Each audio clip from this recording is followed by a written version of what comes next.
Israel has targeted education in its war on Gaza. It's destroying schools and universities and has killed thousands of students and teachers. Yet learning and teaching still go on in tents and makeshift classrooms. How and why does Gaza's educational spirit remain so strong? This is Inside Story.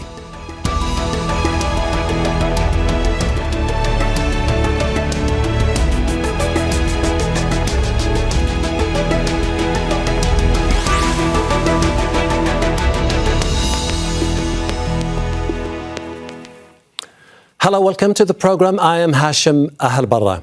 Education is the most powerful weapon which you can use to change the world. So said the late South African leader Nelson Mandela. The spirit of his words live on today in Gaza through the determination of teachers and students to ensure learning continues despite Israel's genocidal aggression. For decades, despite wars and occupation, students from Gaza have excelled internationally in fields like medicine, engineering, and the sciences, as well as arts and the humanities too. Israel clearly recognizes the importance of education to people in Gaza, manifested through its destruction of most of the Strip schools and universities, some demolished by dynamite when airstrikes weren't enough. Educational leaders like Professor Rifat Al-Ariya have been assassinated while thousands of students and teachers have been killed in the war. So how does education keep going in Gaza? What's the long-term impact of Israel's war on this generation of school children and students? There, we'll be discussing all these issues with our guests shortly. First, this report from Laura Khan. Education can shape the future and change lives. But that's far from the reality these children face in their makeshift school in Khan Yunis. They're determined to learn in the ruins of their teacher's home. There's a strong response from the children as they want to return to education instead of wandering the streets or feeling lost. Our goal is to provide activities and help alleviate the psychological pain that children are experiencing that includes anxiety, fear, and the trauma from the things they have seen. Around 625,000 registered students were due to go back to school in Gaza this week. Yet, this is the state of the education infrastructure in the Strip. 85% of school buildings have been damaged or completely destroyed, and nearly 10,000 students killed. The UN says the few schools still standing are being used as shelters for those without anywhere to go, and even those are being attacked by Israel's military. The UN Relief and Works Agency says no official schooling is available in any of its 200 schools, with many of them being used as shelters for displaced Palestinians. The agency says its teams are still providing recreational activities and psychosocial support in some of its schools. Gaza traditionally has a high literacy rate among its youth. Many who attended UN schools have gone on to excel in high-level professions, including NASA engineer Loay Elbasyouni, and writer, poet and professor Rifat Al-Ariya, who taught and inspired a generation of young Palestinian writers in the Strip. If we stop caring about stories, if we stop telling our stories, if we stop listening to our parents, we create space, we create vacuum for others to occupy this virtual space in our past, in our heart. Al-Ariya was killed in an Israeli airstrike in December. He attended the Islamic University of Gaza that was destroyed in an airstrike last year. Libraries and lecture theatres that once facilitated students' dreams are now just remnants of war. This was Israel University, a modern hub where engineering, law and finance were taught to thousands of students. It's one of all 12 universities that have been destroyed.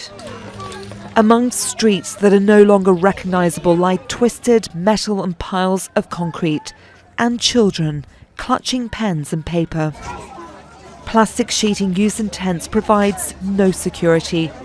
The persistence of the children of Gaza to learn reflects their resilience and their hope that there must be a better future than the reality they live in. Laura Khan for Inside Story, Al Jazeera.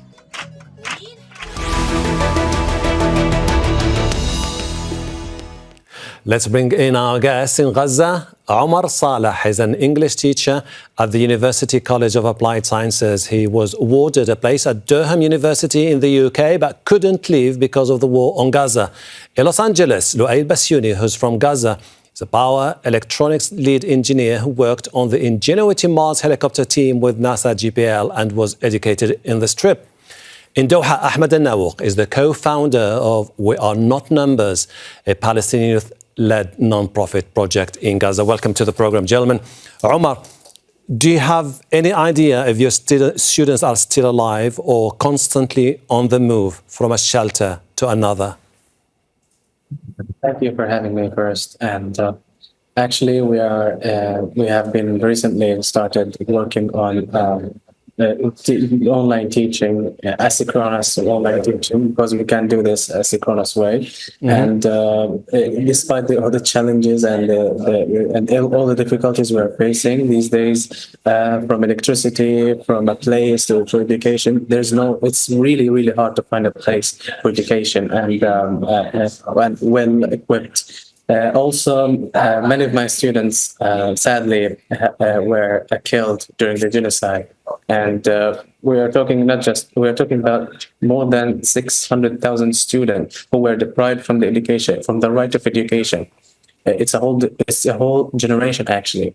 And my university itself, the Islamic University, I have been deprived also from continuing my master's degree. Dr. Rifat, may his soul rest in peace, he was my supervisor in my MA thesis, but I couldn't, he was murdered, and I'm not able to continue my education. They are giving a priority to other students who are studying bachelors, and it's not just our challenge from the teachers' side. Despite all that, it's also students' side. Students are not able to find a place for education. Internet is really scarce. We can't find a good place for internet, and we're not talking about just browsing. It's you need to watch videos, you need to download lectures, you need to have exams. So it's all in an asynchronous way, which is really difficult. And many students are trying to leverage cafes. They go to cafes. There are some internet points in the streets. They try to connect with that, and it's really, really weak internet connection. So despite all that, we're talking about internet connection. There's a problem with a place. You can't find a place. Most students try to move miles to a place to find a good place for learning. Okay. Loay, it could be this is one of those moments where the top priority for students in Gaza is just to fetch water, food, and help their parents, as their biggest concern is their own survival. Could you share your feelings with us when you see those pictures of children walking between the rubble on the streets of Gaza? I mean, it's really sad, the level. I mean, how bad, life got in Gaza. I mean, it's a constantly massacre every day. There is no safe place. You see a lot of these students, trying. A lot of kids, you're just trying to go after their, just securing water. I mean, I talked to a lot of my cousins there. I mean, I honestly, education become a secondary thing. I mean, most schools I went to, I mean, I don't know if there is any of them actually still intact. I mean, every single one have been bombed. So I mean, but at the same time, I see kids actually recently, about a couple of weeks ago, I got a call from one of the professors from Department of Education who actually was trying to coordinate a talk. He was teaching a class in a tent. So I mean, seeing these kids still have hope, trying to be educated. They were even still able to laugh. I mean, that's given me a lot of hope. I mean, I don't think Israel always targeted educational system in Palestine. I mean, in Gaza, even during their civil administration of Gaza. I mean, many times they were closing our schools for any reason. They just make an excuse, and then school would be closed for a month at a time. Mm-hmm. So a lot of time we had to actually study at home. We had to people always educated themselves. So I mean, that will never stop. So I mean, that there will always be hope, and no matter how many schools they take down, we will rebuild them. Ahmed, do you see the relentless bombardment of schools and universities as a policy to take away that spirit of resilience among the Palestinians, particularly in Gaza? I believe, yes, of course, Israel, since the beginning of this war and even before this war, Israel took it upon themselves to destroy the economy of Gaza, the education in Gaza, the spirit of the people in Gaza. And even we have to talk about this. Even before this genocide started, Israel had a policy of ethnic cleansing in the West Bank. And the first thing they would do in order to evacuate a village, they would destroy the primary school in that village. And then they would force people to go out of their homes and lands. This is a policy of ethnic cleansing. This is a policy of genocide that Israel practiced on the people in Gaza. And Israel knows that the people of Gaza care a lot about education. We are the most highly educated people in the Middle East, and we care a lot about education. So Israel destroys the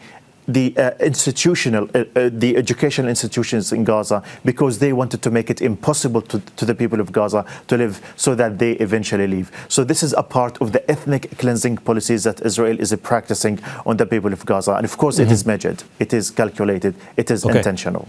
Omar, could you tell us what are your options next? Are you thinking about inventing new ways so that you can reach out to your students and help them navigate this particular year?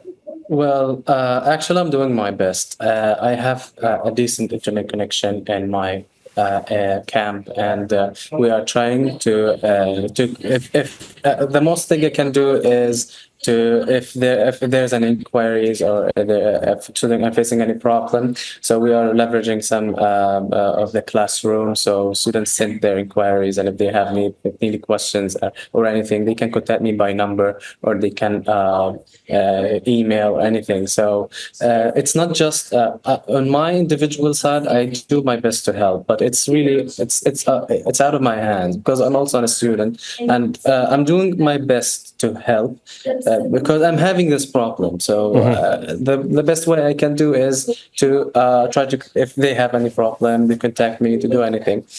But I'm thinking about is you're talking about this is a deliberate act of killing, and it's a part of the genocide, actually, targeting the academics and the students. It's about 3,679 students were killed during the genocide, and they are targeting the pillar university educational facilities like the Islamic University, the Azhar University, and my university as well, the place where I'm working. It's fully demolished. Well, they are not just targeting anything. They're deliberately doing that. And I believe that education is a source of peace, and it's a way of resistance also. The colonizer knows that when this community or this country are well educated, they will resist. They will understand. But if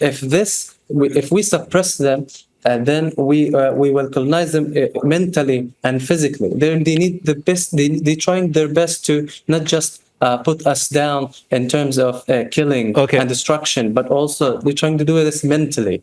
Okay, yes. Loay, you said you're hopeful Gazans will tap into that spirit of resilience and continue despite all the odds. But the Ministry of Education, the Palestinian Ministry of Education, is saying that all the schools are shut in Gaza, 90% completely destroyed. How do you see the educational system rebuilt in the near future in Gaza? I mean, the school system. When I went to school, I remember in my first grade. We were in a tent. Because our class was being rebuilt in the inner school at the time. So, that did not stop us. We still have teachers, we still have students. That's the only thing. You need somebody who really want to be educated. And I think you cannot kill that spirit. Schools are just a place, they're just a tool. But the most important actually the students and the spirit. So, once we can stop this genocide, there will be a lot of opportunities to grow. I think that education would continue whether or without there are schools. Schools, in the past, they were just probably tents, people could just study in a tent, people study on their own. You cannot really stop the spirit of somebody who really want to learn and improve and better themselves. So, and I think that's what we really have. Everything else is just a tool that will assist us to advance further. Ahmed, we can't constantly under suppression, to even even to suppress our voices as educated Palestinian, to just because they don't really like the word to see examples of successful Palestinian. Ahmed, 625,000 Gazans already registered, likely to miss the school for the second year. Another 58,000 6-year-olds who have registered for the first time for their first grade. We're talking about a logistical nightmare, even if the international community is willing to commit cash and all the means tomorrow to try to put together a smooth year for students in Gaza. Is it likely to happen? Is it workable? I think the situation is more dangerous than this. Let's imagine that today the war ends. Let's imagine that today the genocide ends. What about the mental health of the people in Gaza? What about the mental health of the students in Gaza? We already know that before the genocide in Gaza, over 80 or 90% of the students in Gaza suffered from psychological and mental disorder. Now, after everything that they have been through during the past year, how do you think these students will be able to go to school, to study, to get themselves educated? This is a huge problem. But I have all the faith in the world in the Palestinian people. I know that we will continue to study, we will continue to go to schools, whether they were tense or not. But I mean, right now, we need to have this genocide end. We need to stop this war. And then after that, we will need a lot of support. We will need a lot of help from organizations, from schools, from governments, so that we can rehabilitate the educational system in Gaza.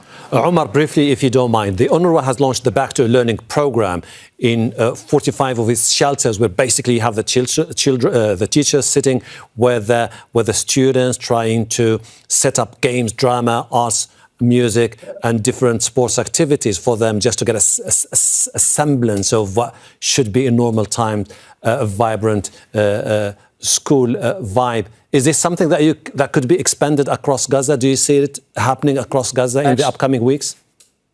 Actually, in the upcoming weeks, it's really hard, and because most of the schools, the UNRWA schools, are being used as shelter for displaced people, and they are not even ready. Where did you take these old people out in order to start the educational system? It's really hard. But what I'm thinking, what I'm seeing actually is some organizations like for example, Save the Children organization. They're trying to make something to in each camp.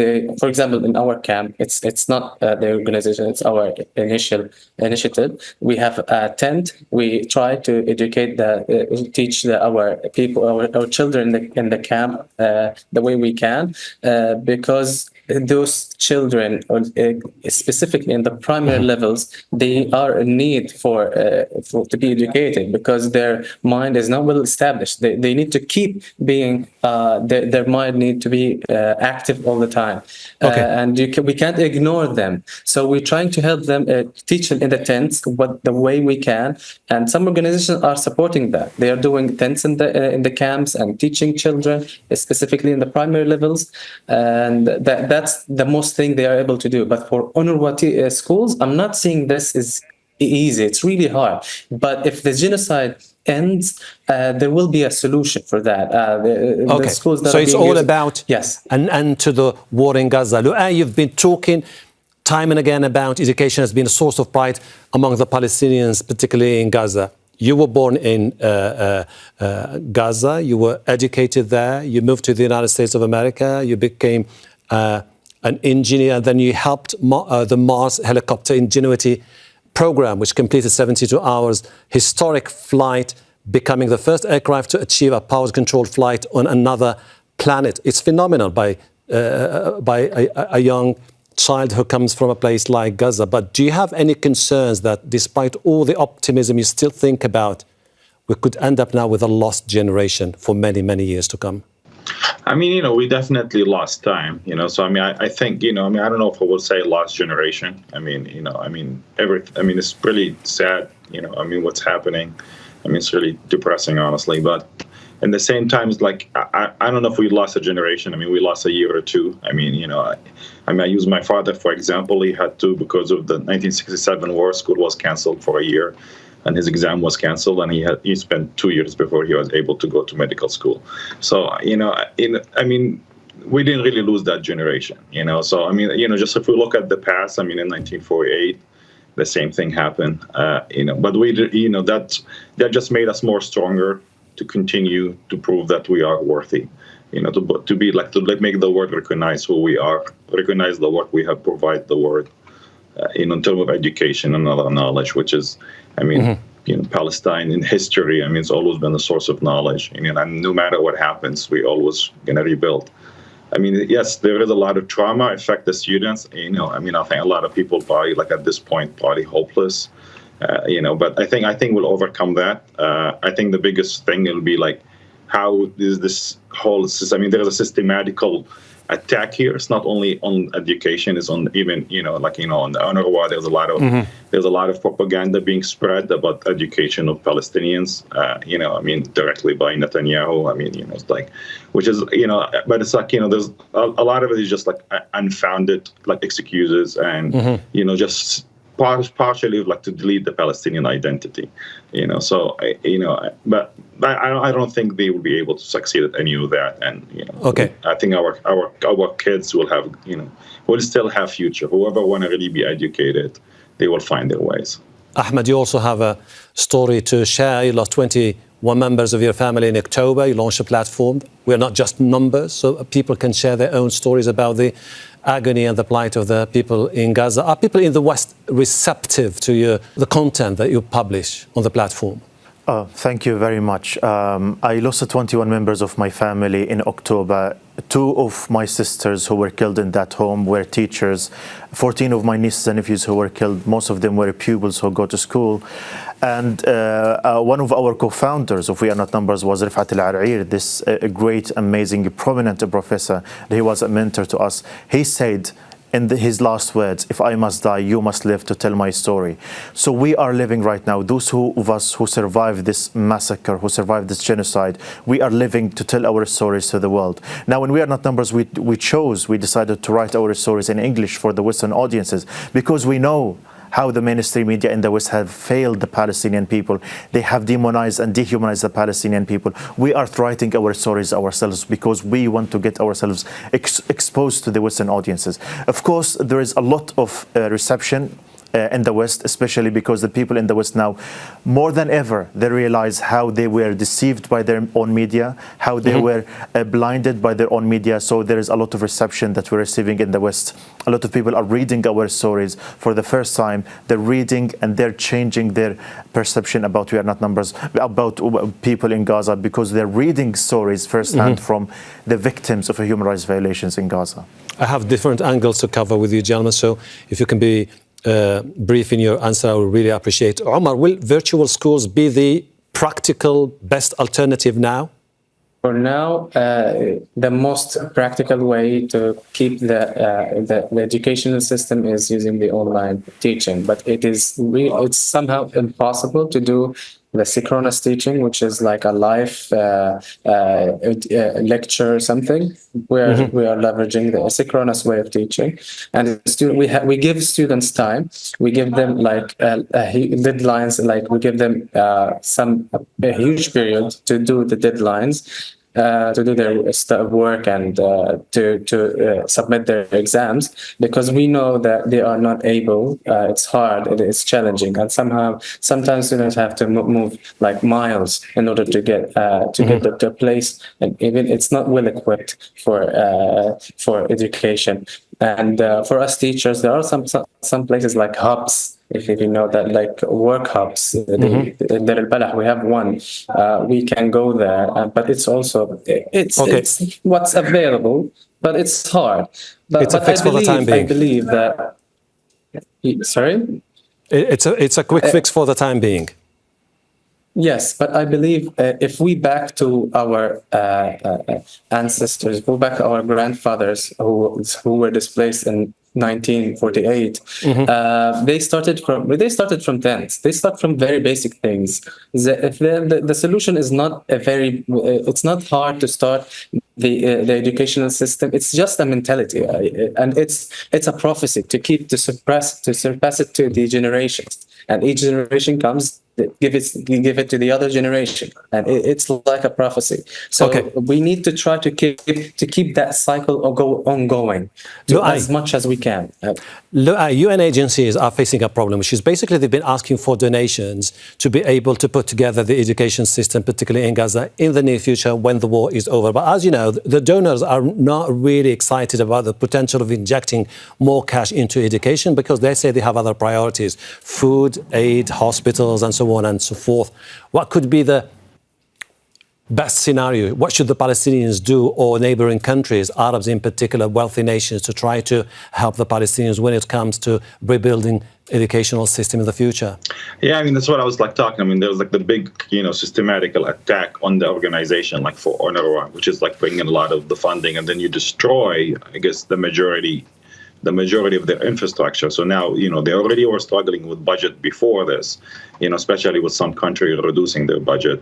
So, I mean, there will be a big fiscal problem in terms of funding and the priority of the funding, because now it's going to become the healthcare, the education, the education probably become secondary because, we're just trying to make people survive and give them food. So a lot of the aid is going that way.